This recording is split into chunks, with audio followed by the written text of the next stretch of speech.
अस्सलाम वालेकुम एवरीवन। ये भी तो मुमकिन है कि हकीकत बरअक्स हो तुम्हारे ख़यालात से। ये भी तो हो सकता है गलत तुम्हारे ये मायूस तसव्वुर हो। अल्लाह ने वक्त मुकर्रर कर रखा है हर चीज़ का, तो ये ज़रूरी नहीं कि जिसकी चाह है तुम्हें वो भी वही तुम्हें मैसर हो।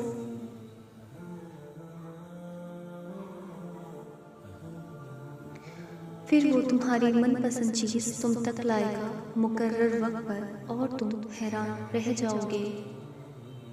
उसने इंतज़ार की घड़ी बस तुम्हारी हिफाजत के लिए बढ़ाई है। कुछ मांगने वाली अदाएं ऐसी होती हैं, उसे बहुत प्यारी लगती हैं, फिर वो उसको अदा को बार बार देखने के लिए कबूलियत का वक्त बढ़ा देता है। अगर आज सब्र का दिन है तो कल अजर का होगा,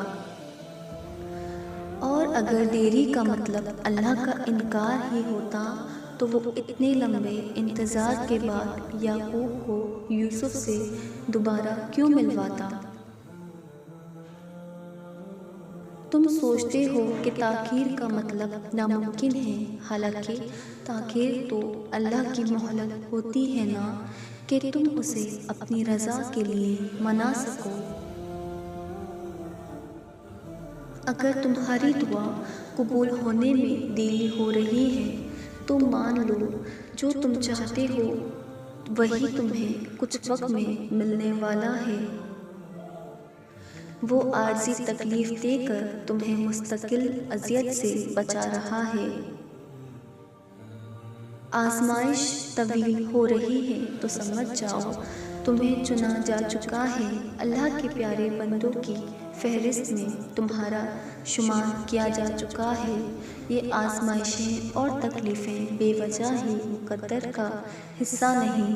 सब्र के कड़वे घूंट के बदले तुम्हें शुक्र के सजदे तक लाने का वादा है।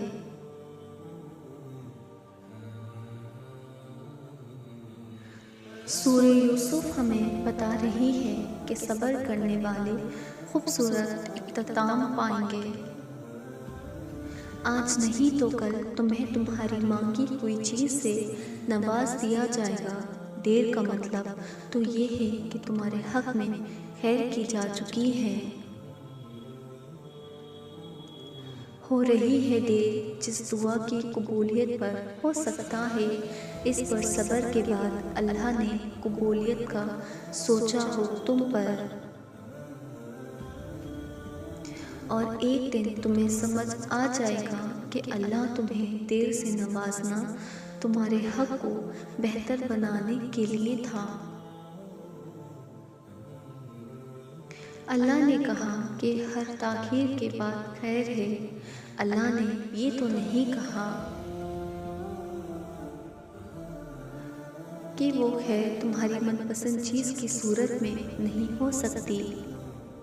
क्या पता ये देरी नामुमकिन से मुमकिन तक पहुँचने का मुख्तसर सा वक्फा हो।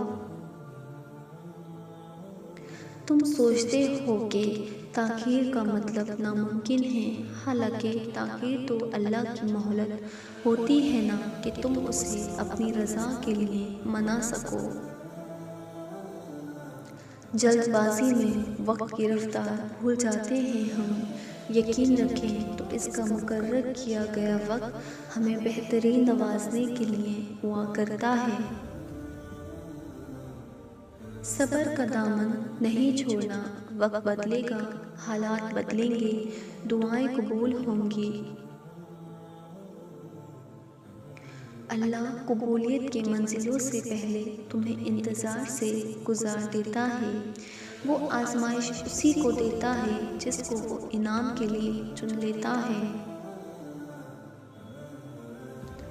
मुसलसल दुआ दलील है कि कबूलियत की घड़ी जल्द ही आने वाली है।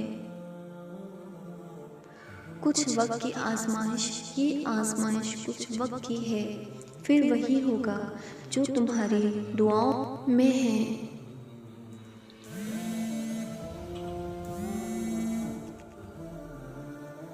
तो फिर ये मत समझो कि ये इंतज़ार सज़ा है तुम्हारी।